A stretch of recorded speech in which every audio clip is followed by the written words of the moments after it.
All right, everyone. Welcome to The Thunder. No, you weren't supposed to say it. Oh. I was gonna insert a bolt of lightning right there and say The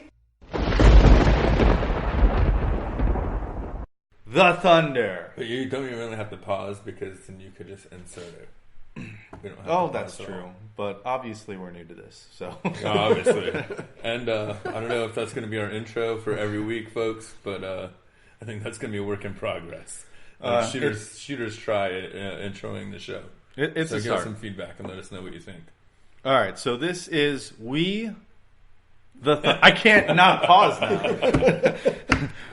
You're supposed to pause. Like, there should actually be some sort of, like, comma or something there, I think. So, The Thunder is the name of our show. It is a Tampa Bay Lightning podcast. I guess we should say there's no affiliation to the Tampa Bay Lightning. A Bolts fan podcast about the Tampa Bay Lightning. Exactly. This is a fan podcast. We have myself. I am Shooter, or Shooty Shoots, as my friends know me. Shooty Shoots in the house. To my right, we've got the Stash. Stash in the house. Too. And to my left tonight, we've got our co-host for this show, Free. Hey. What's up, Free? So let's try to explain what we're trying to do here with The Thunder. All right. Now we're gonna have to stop with that dramatic pause. It's gonna kill me. No, I'm gonna add lightning in for maybe it's some gonna be of like your those. signature, and I'm gonna do like certain like. He's trying to emulate William edits. Shatner. I'm gonna do certain edits later on after we get like enough followers and blooper gag reels. I'm just gonna edit the shit out of you where you have like this super long, like hour-long pause between we and the Thunder, and it's gonna become your shtick. Good luck with that. And that's gonna happen. All right, so let's get down to hockey, though. Okay. Enough BSing around. Well, but let's start about telling about ourselves. So, Shooter and the Stash is a separate show that we've just started on the NFL. The Sit Down. So that's our NFL show. Yeah, come check that out. But what we wanted to do is our passion. We're super fans. We're super Tampa Bay Lightning fans. We live hockey here fans in the Tampa Bay area, hockey in general, but we love the Tampa Bay Lightning. Right. And then Free here is kind of the yin to the yang. No, he's not. I wouldn't call him a Tampa Bay Lightning super fan. He has allegiances. Fan. I think he's a second team. He's a Lightning fan. But first and foremost, he is a Philadelphia Flyers fan. Don't turn off the broadcast. Don't stop turn listening. off. It's okay. We'll contain him from talking about the Flyers too much. But I figure instead of me and the Stash just saying, "Oh, the Lightning are the greatest team of all time.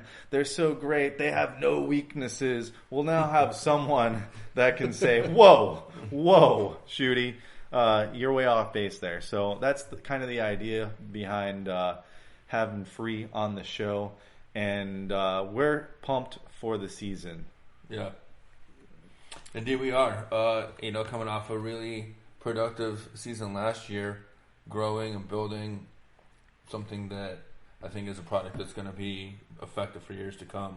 It's definitely an exciting time to be a fan of hockey in Tampa Bay. Yeah, and there's more fans than ever right now. And obviously the long cup run plays into that. But that's also the reason why we're doing this show, is because we want everyone, the Tampa Bay Lightning community, to participate. Like, we're both in, I don't know if you are, but Lightning Strikes is a Facebook group with a ton of people, and they're always active. So we're gonna post stuff in there, and we have in the past. We've had some controversial posts in the past on there before. We'll talk about that later, though. I don't know who that could be coming from, but also like the Sticks of Fire, which I haven't joined yet, but I'm definitely going to join that group. There's a lot of hardcore Tampa Bay Lightning fans, so this show's for those people. It's only people that are going to really listen to us. We're fans just like you, so we want your feedback on what you want to hear about. Want to have you on the show, meetups, whatever. We'll figure it out as we go. Kind of. That's what we do. Right.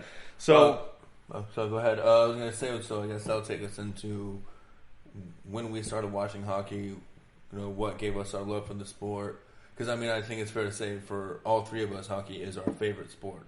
Yeah, by far. Yep. Yeah, by far. Yeah. So you want to go to hockey yeah, history? We want to start with Free over here, and let him tell everybody.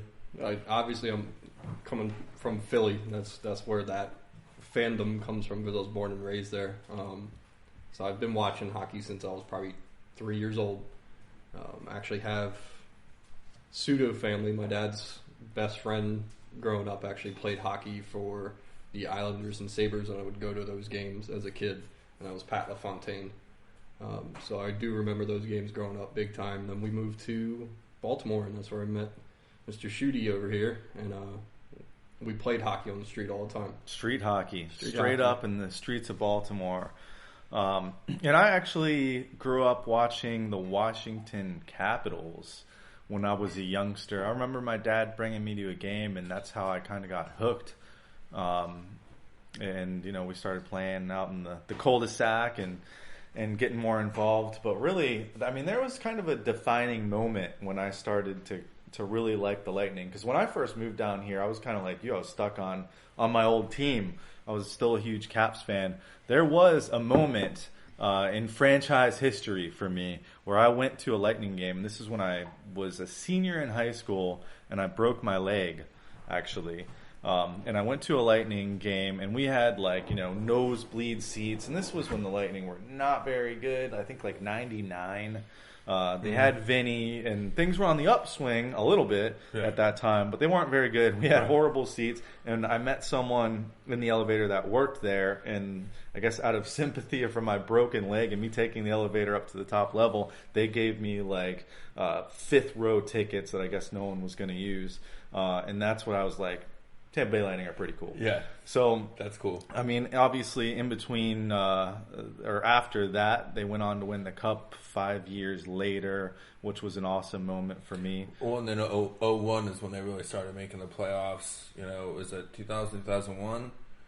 No, 01, 02. Right, yeah. They made it the first round. And then 02, 03, they made it a little further. 03, 04 won the Cup. Everything kind of built up from there. Right. What about you? Yeah. What's your hockey history? Well, for me, my hockey fandom comes straight out of the mean streets of Florida. Big hockey state, culture down here. But no, I probably started watching hockey, I would say I was probably about 10 years old. We moved to Panama City, Lynn Haven, Florida, up in the Panhandle. Met some friends. They all happened to be from Minnesota. All crazy, huge hockey fans. Never, they were kind of fans of the Stars because they were North Stars fans. But then, Alice, whatnot.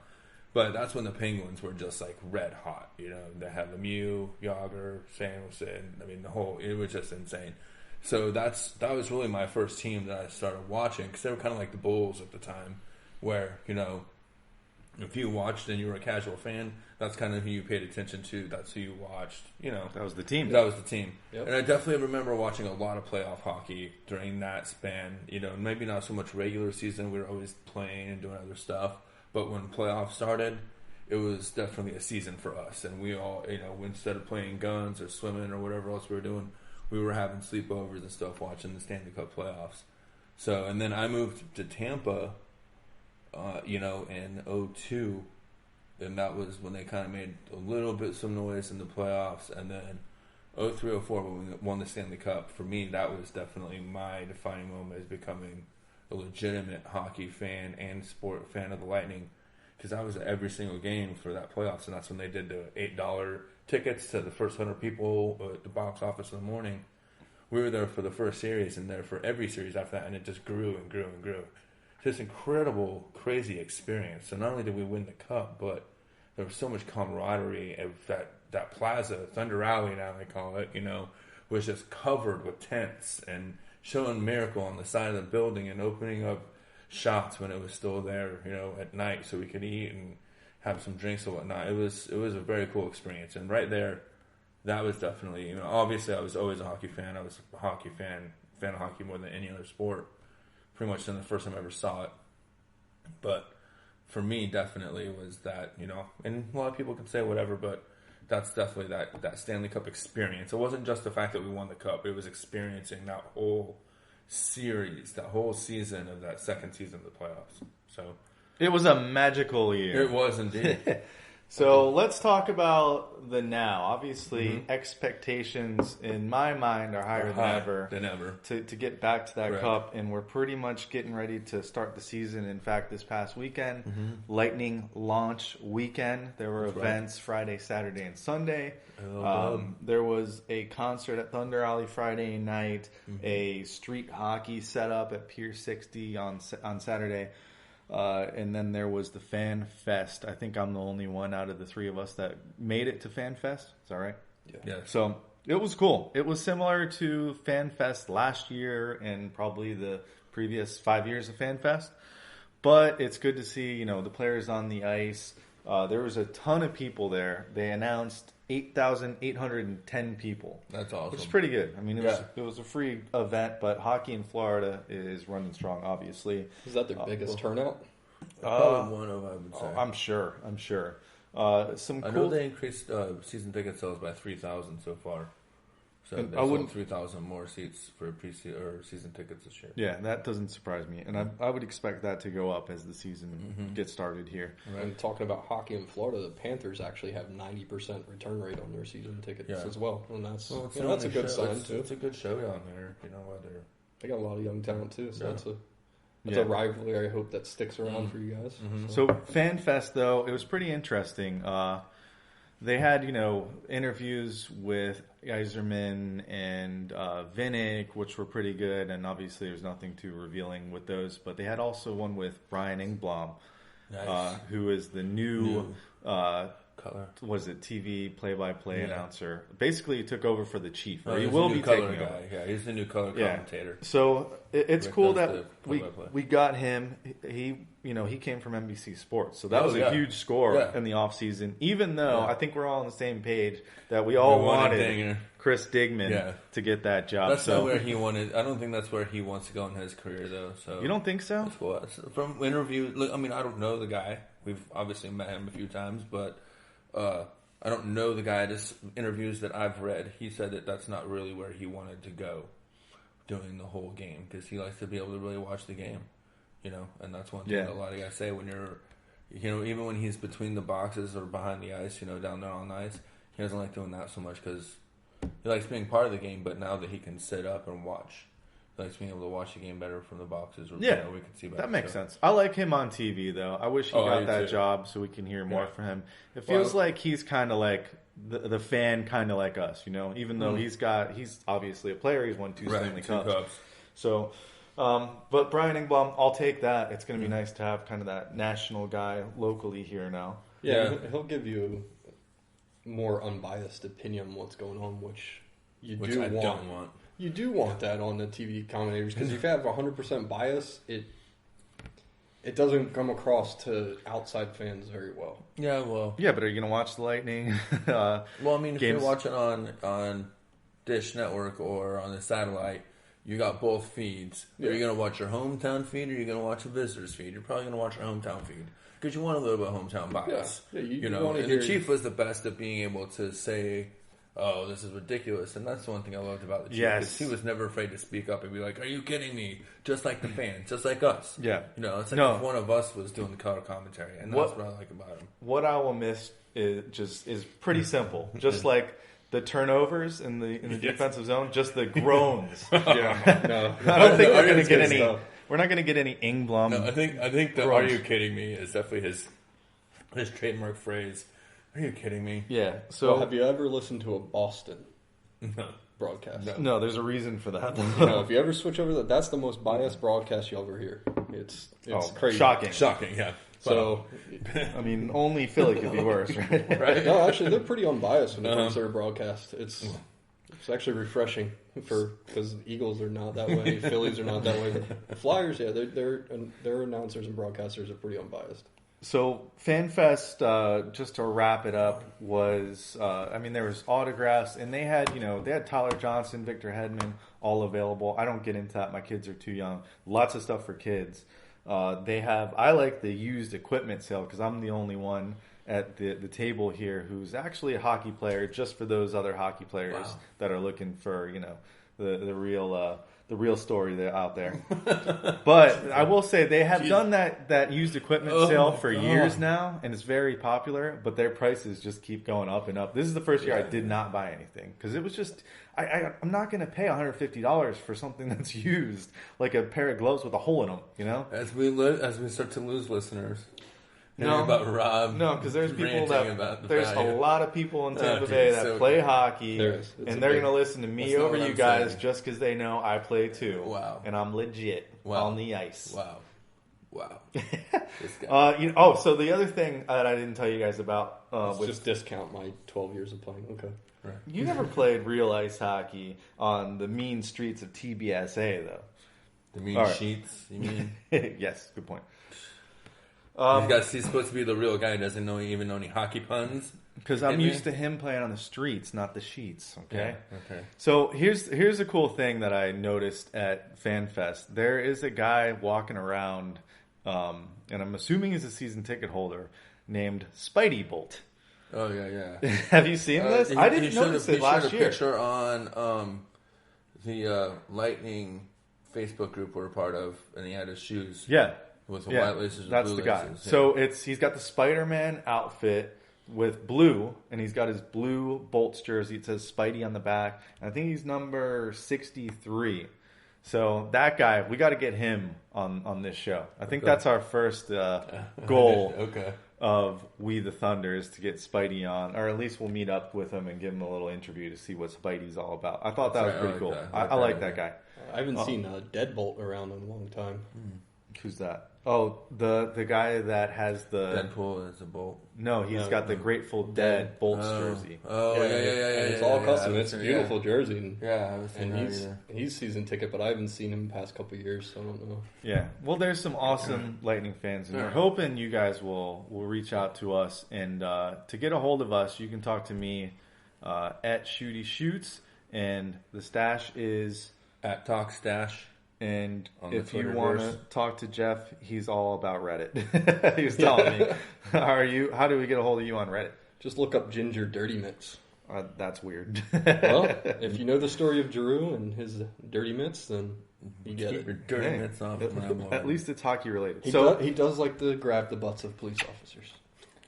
That's true. So let's go to one more thing with FanFest before we move on. Yeah, well, this is going to segue into what we really want to talk about next. They broke out into 3-on-3. Oh, 3-on-3. All right. 3-on-3 is huge. Do you watch hockey? Do you know anything about hockey? Suck. 3-on-3 is going to change the game. It's the biggest rule change that they've had in the last couple years. Since they went to 4-on-4. Dude, see, obviously my hockey players out there know what I'm talking about right now. Oh my God, shut up. In the stash. Knock it off. In the stash, because they don't. I'm not saying it's not relevant, dude. I know it's a big deal. Sounds like you are. So 3-on-3 is going to open it up, and I think it's definitely going to benefit the Lightning because it's going to benefit fast teams. I just hope they don't do what they did a lot of the times last season with 4-on-4 and overtime. They put 3 offensive players out there and 1 defensive man. If they put out 3 forwards and no D, it's gonna drive me nuts. They will. But it's gonna benefit a lot of teams, actually. Right. I mean, and the thing is, I think that it's too soon in the first season to say that it's gonna benefit one style of play over another. Honestly, because you're looking at 3-on-3 and it's all about strategy. It's all about. I mean, that opens up the ice so much to be able to do so many different things. Yeah, you're pretty much always in some form of a triangle because you got only 3 players out there. But it definitely opens up the ice to be able to create more things and create separation and hopefully create more points and goals scored because we all can agree on the fact that, shootouts are terrible. They're awful. And what else is going to happen with 3-on-3 is you got to look at the teams that are really good at penalty killing. Right. They will deploy some of those same defenders. They're going to change up the forward most likely, but you're going to see some teams that are really good at shot blocking. Right. Put those guys out there a lot, and that's going to frustrate the heck out of some of those faster teams. Yeah. Because they're I wouldn't even be surprised to see the Lightning maybe even do something like that. Yeah. You've got some good shot blockers on that team. And especially as the season goes along, how it plays out and see what the strategy is. Other teams are going to start using against us. What's going to maybe work against other teams. especially as we fill our roster later on in the season. Some of the younger guys coming up that are better blue line wingers, if you would, maybe two-way players. Yeah, a little more puck possession guys, if you will. You know what I mean? Yeah. 2 possessors and one of the snipers out there. It could definitely change the way that overtime is played for sure. Yeah. Well, it's hopefully going to end. Well, it won't end completely, but it will result in less shootouts. That's for sure. So we'll see. I think it's definitely going to be a huge advantage for the Lightning. They're going to have to take advantage of their speed, and I guess only time will tell if 3-on-3. Well, I still think it should be a 10-minute overtime.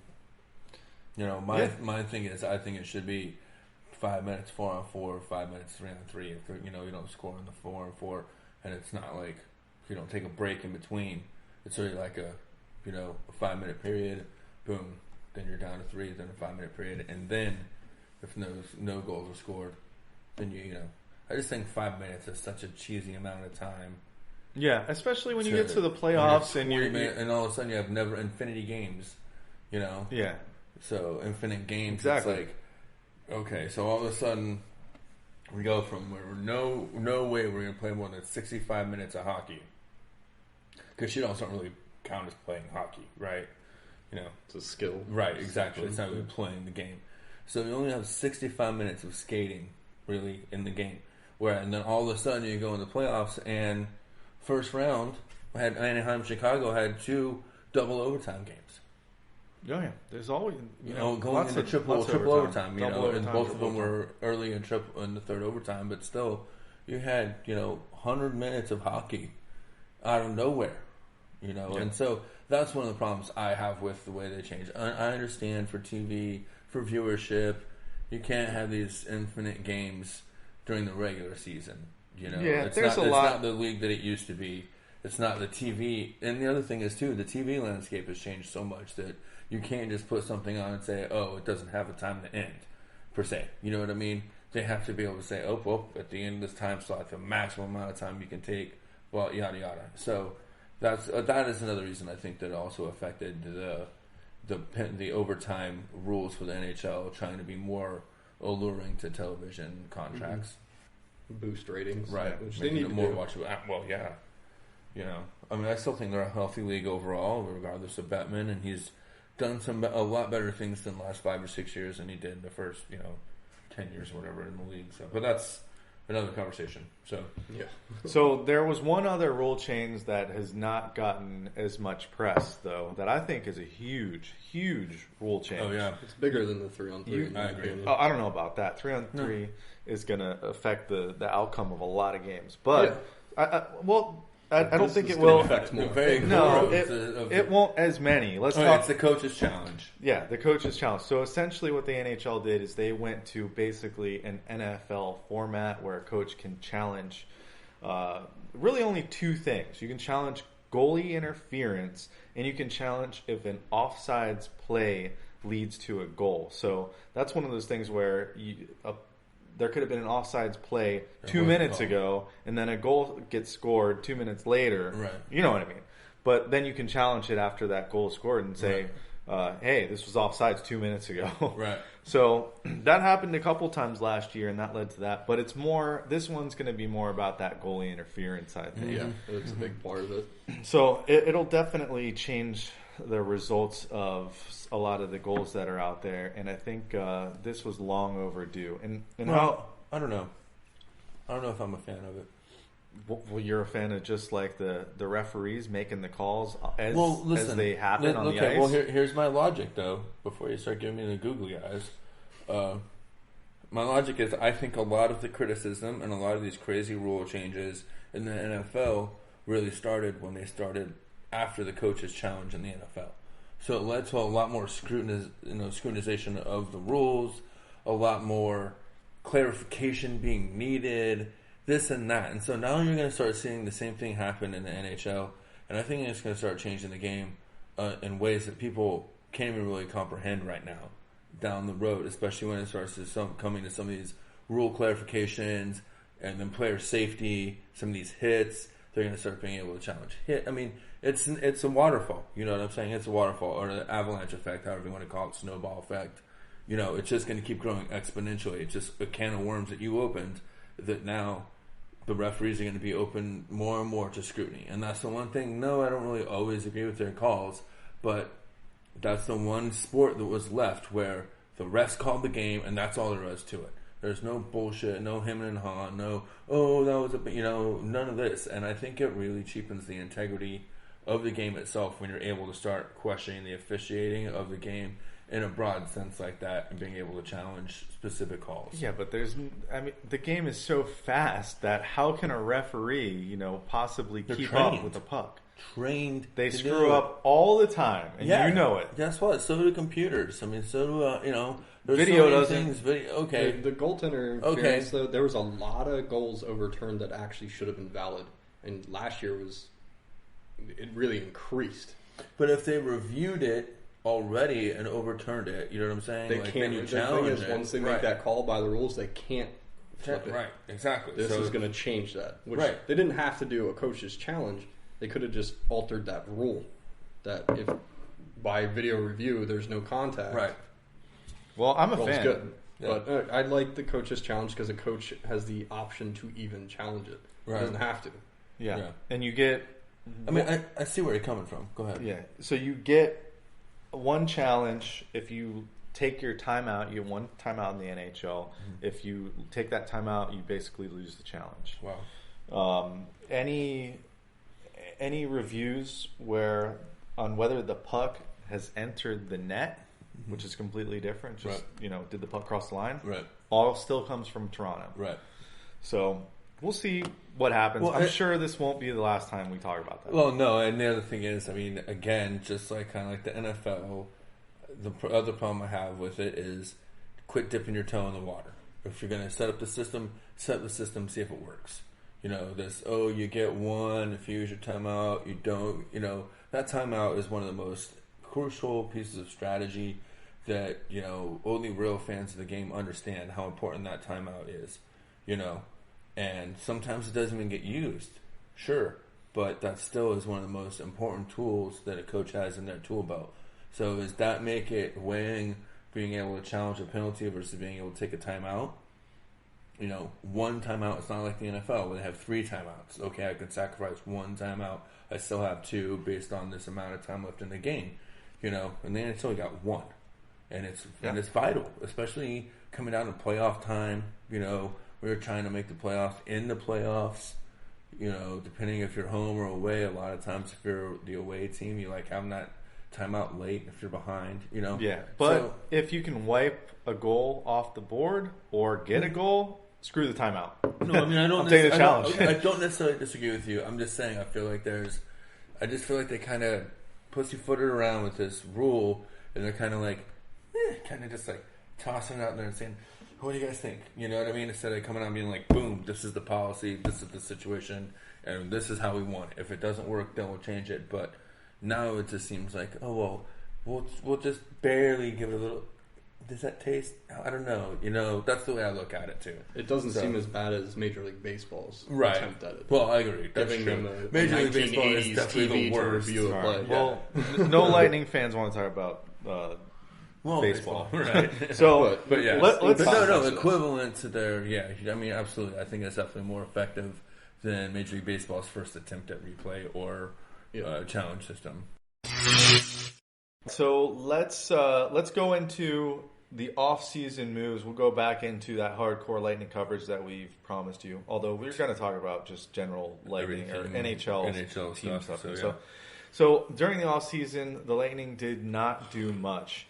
I think the one major acquisition that they made was getting Eric Condra, who's essentially looking like he's going to replace Brendan Morrow. Right. And I love that move. I do too. Hopefully a little more productive. Yeah. Well, I didn't know that much about Eric Condra. Oh, really? But it sounds like Senators fans are going to miss him. Yeah. So last year, and you're talking about a guy who's going to play on the 4th line. Right. Maybe, on this team, not even the 3rd line. Sorry. He'll be on the 4th line. And he's more of a player that's like Callahan. He's that grinder type player. He's not going to get a ton of points. He only had 23 last year, 13.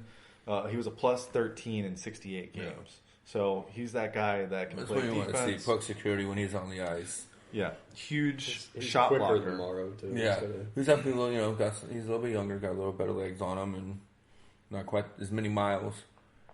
And Brandon Morrow served his purpose here, and I definitely think that he did a lot more off the ice that a lot of people don't realize. That guy is a serious veteran and a guy that I have a lot of respect for as a player in the game.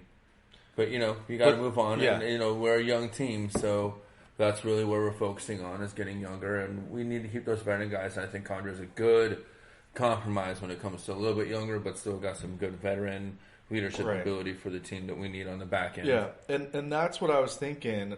I was like, well, maybe this guy's a downgrade because he doesn't have that experience. But with Ottawa, he had played in 23 playoff games. Right. So it's not like he doesn't lack It's not like he has 60 experience. or 70, whatever. I mean, I think Morrow's even up over more than that, but Morrow's played an insane amount of playoff games. But still, 20-plus games, that's really a lot, especially compared to our team. Yeah. Finally, a deep run will get you there, but it makes a big difference. An apparently huge shot blocker and just eats up penalty kill minutes. Yeah, which fits into our team and what we're trying to do very nicely. He's got a good forecheck as well, actually. Right.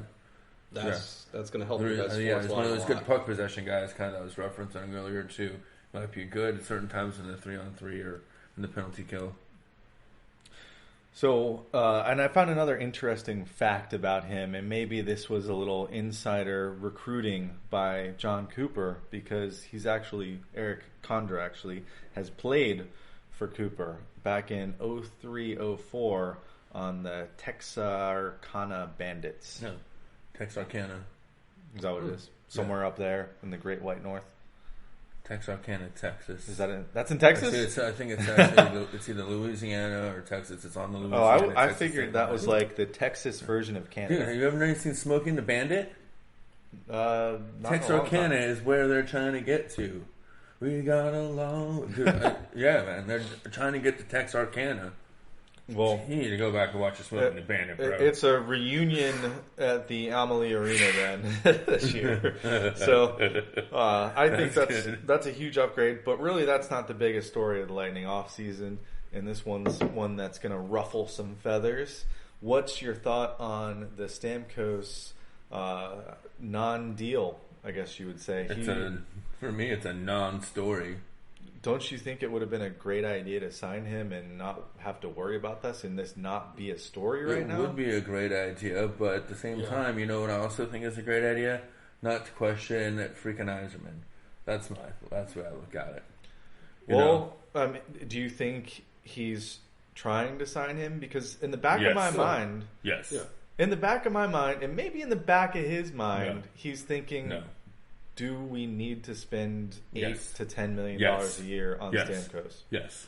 I agree with you. I think you should because you can, and who Not else should need? Yes. He's your leader. I'm sorry. There's this team. You can say what you want. It's almost okay.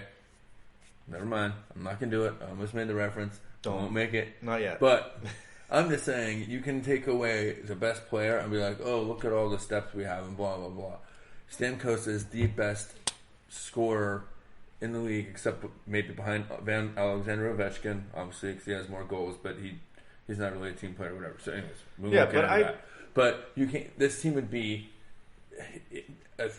probably lose 10 places in its scoring, in its ranking in goals per game. Honestly, I think it would drop from being number 1 to probably number 10 just by losing Steven Stamkos. Yeah, but go back 2 seasons ago when he missed pretty much the entire season, and this team did really well. And guess what? St. Louis, who was playing very well that year. Probably one of his best seasons of his career. But we've also got a guy named Tyler Johnson who's basically filled those shoes. He hasn't half a season. He hasn't been in a role where he has to shine like St. Louis has. Right. And, I'm sorry, but there's got to be a guy. There can't be a team. It just, if you look at championship dynasties, which is what we're trying to build here, or they're trying to build here, is a dynasty. They're trying to build a relevant franchise. On top of that, let's also remember that it's not just about winning a Stanley Cup here. For Jeffrey Vinnick, it's about creating a brand identity for this city and for this franchise. And you don't let a guy like Steven Stamkos walk out the door when you're trying to build that kind of a brand identity for your city and for your franchise. Yes, but and that's all there is to it. It's not that easy, though, because you sign a guy like that and you automatically think ahead, and you're going to lose a guy like Alex Killorn. Or you're going to lose a guy that's that secondary guy. Well, and guess what? They still have how many picks in the drafts this year? How many picks in the draft next year? It's not like this team doesn't have deep pockets right now. And as long as they get their top 5 or 6 guys signed, that's all you really need. Okay? And we can run down this list because I've got it in the back of my head. Absolutely. If you have your basic 6 core guys, you can build around those guys based on guys that we already have. But you're looking at your 6 guys you're going to pay is basically what I'm saying. You know what I mean? Who are your big guys that are going to take up 80% of your payroll? You're pretty much going to pay 6 guys 80% to 80 to 90% of your payroll. You're paying Stamkos a lot more than the average player. Well, he's not an average player. I agree with you. I think they should sign him. I mean, you can't just get rid of a guy like that. You can't But I still think that maybe in the back of management's mind is they're saying, let's wait it out.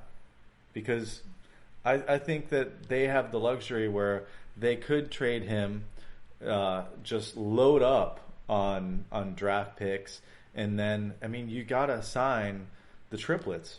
You've got to sign all those guys long term. I don't have the numbers in front of me and everything. 3 years on all those guys. When does Carl's contract end? There's one they're not going to resign him. Not to mention, you're looking at Owen. Everyone's talking about cap space. They share Owen as soon as, I mean, I don't know if they've done it yet. I'm sure they already have because it's regular season the most. But, you know, there's a lot of moves there that people weren't really reading and seeing that were able to be made to make room for cap space this year. It's going to go up again next year. There's room to sign Stamkos. There's room to still sign Hedman, who luckily is already on his second contract. So we have 3 to 4 years before all these other guys are due up from now. I think the only guy, Palat is on a 2-year contract. Either Palat or Kucherov. I think they've the other two. One of the triplets is 2 years left on the contract. The other 2 are 3 years left on their contract. Still, so we still have at least 2 seasons. Let's get a fact checker there. You're sitting in front of I'm not going to look it up right now. If they're on their entry levels, they're only 3 years. And I think that would be the end of this year where they need to sign those guys. They don't need to be signed this year. All right, so we need to check our facts, again, because I don't think you're right. I don't think I'm right. Because anyways, but here's another factor to, and this is Stamkos' side. He's from Toronto. They just got Mike Babcock, and they've got Brendan Shanahan. So he wants to leave a team that's poised to win and be a dynasty to go to a team that's rebuilding in his prime. It's quite possible. And hear me out here. If the Lightning win a cup, it's highly likely he will ponder that because he just finished what he started in Tampa and can go to Toronto. And Toronto's going to pay him the most money of anybody. Right. Because they've got it. Sure, but the thing about Stamkos, I think that why I think he fits in Tampa and why I think, again, this is really a non-story because he's going to end up staying here is the fact of the way he looks at the game of hockey. He understands the business side of it. And, you know, he had a great mentor when it came to that, and that's Marty St. Louis. You know, people in Tampa are still salty about him a little bit, but the guy understood the business side of the hockey. How many times did he restructure his contract while he was here? You know, him and Vinny both multiple times restructured their contracts to change the way the money was distributed so they could I don't think bring in more guys. You can't restructure in the NHL, dude. Yes. No, you can't anymore. You can't anymore, dude. New CBA, you cannot do it. That's why. That is why LeCavalier got bought out. Okay. They couldn't cut his pay. They did before. I know that. But the new CBA, they can't. Right. Maybe in the past. But that's after, and that new CBA came after. Like, that's not the CBA from the lockout. That's the CBA from 3 years ago. From the lockout, right? That's from that came during that lockout. Not the 04-05 lockout. No, the most recent lockout. All right, so here's the good thing to have you on here. If the Lightning were going to offer, hypothetically, the Flyers Stamkos, what would the Flyers give up, you think, for Stamkos? All right, Mr. Homer. What's there? Okay. That we need? So you've got Giroux and Voracek. A first-round pick you have to throw in there automatically. You wouldn't give it either one of those guys. Well, you could possibly see Voracek go for Stamkos. Again, but see, this is the other thing I'm talking about is who wants to buy, other than Toronto, who's going to sell the farm and not have enough room for anybody else on their team? Yeah, you wouldn't. You know what I'm saying? Because you got to think who can afford, because they've already got a top line afford center. the 10, 8, 10, 12. You know what I'm saying? And I think if he goes anywhere else, if he stays in Tampa, there's a good chance that Lightning can get him for 10, maybe a little bit less, maybe 9 a year. All right. If he goes anywhere else, he's going to get 11 or 12. I think the holdout, or it's not a holdout, but the delay is you're about to see the highest paid player in the NHL ever. Right. Well, and you know what I really think it is? Here's my gut feeling, okay? And this is coming from a person that has broken an ankle. So it's not similar, it's not the same injury, but it's similar with Stamkos. And a lot of people have said this, especially lately I've heard some rumblings about how Stamkos wasn't the same guy that he was, coming off ever since he broke his leg, he'll never be the same. No, I don't care. With professional therapy and all that, it still takes over a year to come back from that injury, 100%. Okay? Yeah. I will never come back from my ankle surgery because I didn't have a professional, I didn't have surgery right away. He was in surgery within 12 hours of that injury, So, yeah, he recovered quickly as compared to what I would recover, but still, you're looking at over a year of any doctor, any physical therapist, whatever, will tell you that it takes more than a year to come back from a full break of those bones where he broke them. And so I think what the Lightning are really waiting, and what Stamkos is really waiting for, is I think the Lightning are probably saying, hey, look at your season, your leg this, your leg that. And he's probably saying, look, I'm just going to play a few months and let you guys see what I can really do, because I'm going to prove to you I can be back to that player I was before I broke my leg. I can hit 50-plus goals. I can maybe even hit 60. And it's not just that. Stamkos also is trying to be more of an all-around player. He's definitely changed. And I've heard a lot of people talk about one of the sticking points is trying to move him to wing. And I think that's absurd because in this offense... He's a pure center. Well, and I don't know, but in this offense, though, and they've talked about it, in John Cooper's offense, a wing and a center, they're almost interchangeable. And it's really... They almost play like a zone offense. So regardless of what your position is technically on the ice, like what your position is, where you play on the ice is not necessarily dictated by that, right? So the only thing it would really change is who's taking face-offs.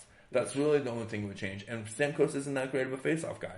So is it really that bad of an idea to have him on the wing, but really playing his same position he plays anyways? No, I agree with you. I think moving him and Stamkos said he's not afraid of that anyways. Moving him to a wing is more about giving him, less responsibility on coming back and playing defense and more on, what he does best. Right. Scoring goals. Right. So, I don't know. What do you guys think? What month does he get signed then? He's not signed right now, where it's going to be October in a couple weeks. Right. 2 weeks. I think if he's not signed by December, it's not happening during the season. Yeah. At that point. I'll be surprised if he's not signed by the 1st of November. Honestly. I'm going to say the week of opening night, which was first week of October, is when it's going to happen. I don't think they're going to wait that longer. It's too much of a distraction. It's the only distraction on this team right now. So we'll see what happens. With our luck with podcasting, by the time you hear this, Stamkos will be signed. So back to your question on what you probably could get from a team that needs a center like that. Right. Man, I'm trying to think of the teams that could really, really use a boost like that at center, and there's only a handful that really come out. Vancouver's one of them. Yeah. The Sedins are getting old. Yep. And they need that life. And I could see Vancouver doing something like that.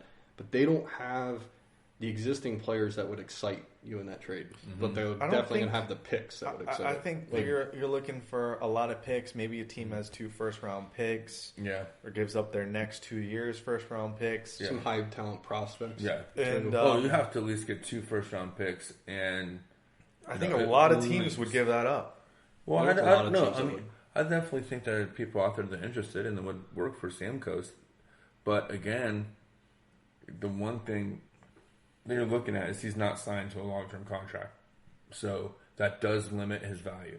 Yeah. And I wonder On the maybe market. maybe You know what I'm that saying? plays into it too, because maybe the Lightning are trying to sign him for a shorter term contract, and maybe he wants it longer. I'd be surprised. I'd really be surprised. Like I said, the one thing that you find out of this regime here in Tampa right now, which I believe is the best regime, in the NHL, from ownership to GM to coach, is the focus that they have on this team and what they're really trying to do.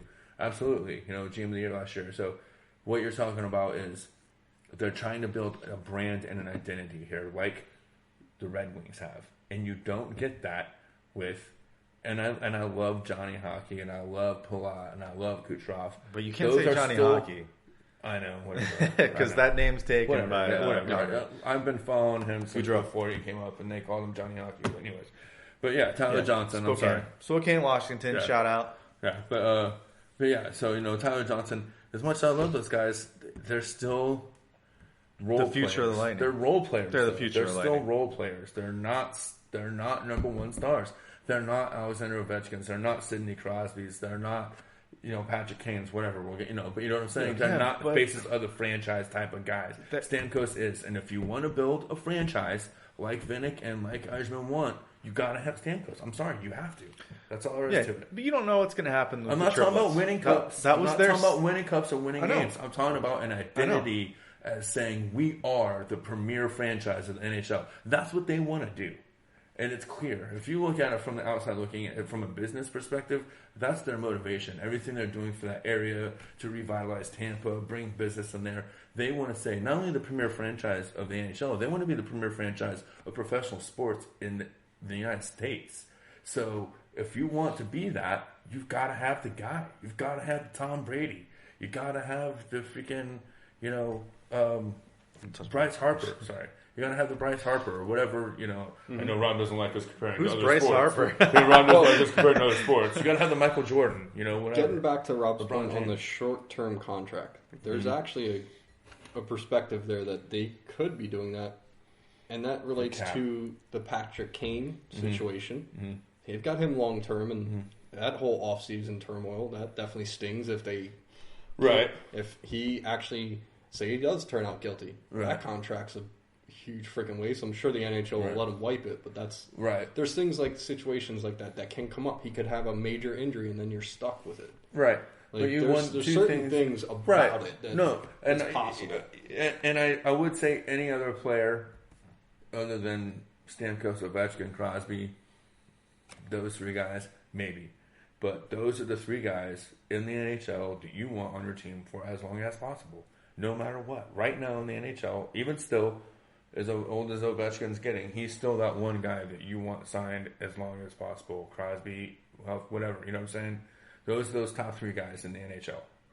And if, You can't discount Toews either. Yeah, but... Well, no, right, but you know what I'm saying? But yeah, but so going back to your point, when's the last time the Washington Capitals won the Stanley Cup? But there's a difference because Never. It's only Ovechkin. Never. Okay? It's only Ovechkin. I think they've won one, right? No, Nope. they haven't. Really? They haven't No, won a they single haven't. one? But it's only Ovechkin there, and they don't run their franchise the same way. But you still need that guy. They do have Oshie, which will be interesting. And Backstrom is awesome. Backstrom, a lot of people discount him because of Ovechkin. And he's great. He's great. I really think he is the best player on the team. Overall, I think as an all-around player. He's their overall best player. All right, so let's can that and let's put it out there for our listeners. What's your opinion on why Stamkos has not signed yet? You can reach out to me at Shooty Shoots on Twitter. You can reach out to the Stash at Talk Stash, and you can also reach Free on Twitter. That's some creepy name. That's Reddit, not Twitter. I don't tweet. Yeah, you're right. Reddit. What's your Reddit? Ginger Dirty Mitts. All right, so we want to hear your opinion. Like I said, We the Thunder is a Tampa Bay Lightning community-led podcast. We want your feedback. We're going to talk about what you guys want to talk about. So we want your opinion. Obviously, it got a little heated here talking about Stamkos. There's a lot of opinions going around. So we want to ask you about that. And then we also have one other question. We have a question about the Tampa Bay Lightning, and whoever tweets me at Shooty Shoots with the right answer, I've got 4 preseason Game 3 tickets. This game is on October 1st, which is Thursday at 7 p.m. versus the Dallas Stars. It's just a preseason game. But if you want these tickets, there's 4 of them. They're up for grabs for whoever answers this question correctly to me on Twitter. So the question that we came up with was, in the Stanley Cup Finals this past season against the Chicago Blackhawks, who was the first Lightning player to score a goal? So if you can message me on Twitter at Shooty Shoots with the correct answer, I'll hand deliver. They are hard tickets.